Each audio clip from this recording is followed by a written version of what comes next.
اللهم صل على نبينا محمد وعلى آله وأصحابه وسلم।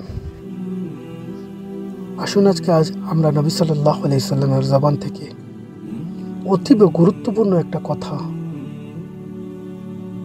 একটা উপদেশ আমরা জেনে নিই, যা আমাদের জীবনে চলার পথে অনেক বড় পাথেয় হিসেবে কাজ করবে।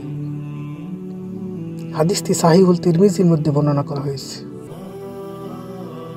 হাদিসটির রাবি হচ্ছে আন উকবা বিন আমির রাদিয়াল্লাহু তাআলা আনহু।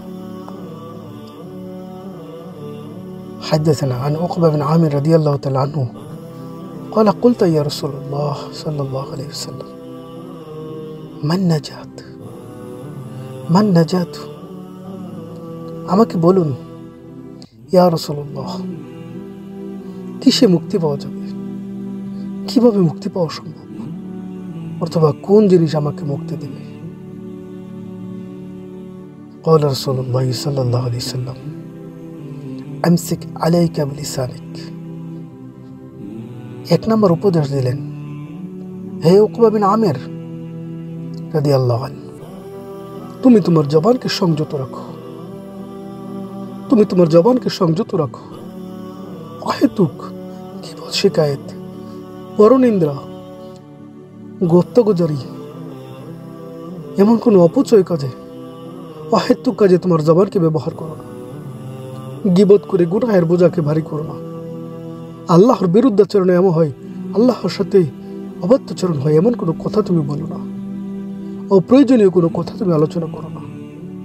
ফাসিকদের মজলিসে তুমি বসো না। অর্থাৎ তুমি তোমার জবানকে সংযত রাখো। নবী সাল্লাল্লাহু আলাইহি ওয়াসাল্লাম বলেন, 2 নম্বর নসিহত হচ্ছে ওয়াইস্তাআকা বাইতুক ওয়ালিস্তাআকা বাইতুক ওয়ালিস্তাআকা বাইতুক। আজকে আমাদের জীবনে কত বড় অভাব।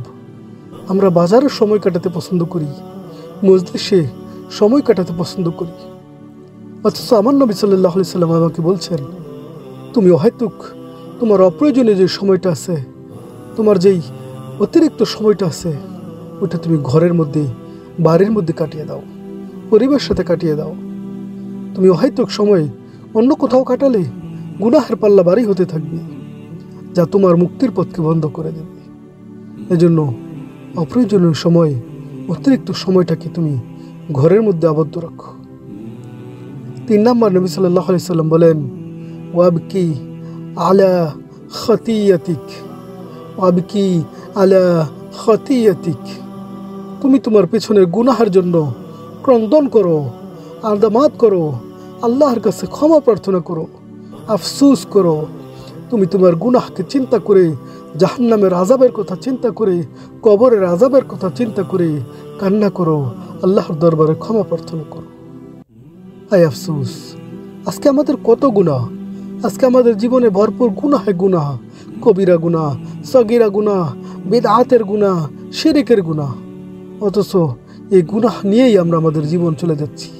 হাসি তামাশা, আনন্দ উল্লাসের মধ্যে আমাদের জীবনকে কাটিয়ে দিচ্ছি। অথচ আমার গুনাহের ব্যাপারে আমার কোনো চিন্তা নেই, আমার গুনাহের ব্যাপারে আমার কোনো ভয় নেই। আল্লাহর সামনে দাঁড়াতে হবে, আল্লাহ আমাকে এই গুনাহের জন্য আযাব দেবেন, শাস্তি দেবেন, কবরের আযাব হবে, মৃত্যুর যন্ত্রণা হবে, আমাদের কোনো চিন্তা নেই। ইয়া আল্লাহ, রহম করুন। অথচ নবী সাল্লাল্লাহু আলাইহি ওয়াসাল্লাম আমাদেরকে বলছেন, তুমি তোমার পেছনের গুনাহের জন্য অনেক বেশি ক্রন্দন করো, আল্লাহর কাছে বেশি বেশি ক্ষমা প্রার্থনা করো। তাই আসুন আমার ভাই, এই 3টা নসিহত আমরা যেন আমাদের জীবনে বাস্তবায়ন করতে পারি। আবার আমরা নসিহতগুলো শুনে নেই। 1 নম্বর হচ্ছে, তুমি তোমার নিজের জবানকে সংযত রাখো, অহেতুক কাজে জবানকে ব্যবহার করো না।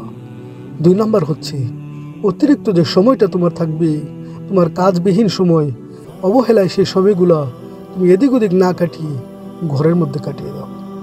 3 নম্বর হচ্ছে, নিজের পাপ কর্মের জন্য আল্লাহর সামনে বেশি বেশি ক্রন্দন করো। তাই আল্লাহ তাআলার কাছে ফরিয়াদ, আল্লাহ আপনি আমাদেরকে এই নসিহতের উপর পরিপূর্ণ আমল করার তৌফিক দান করুন। আমিন। ওয়া মা আলাইনা ইল্লাল বালাগ।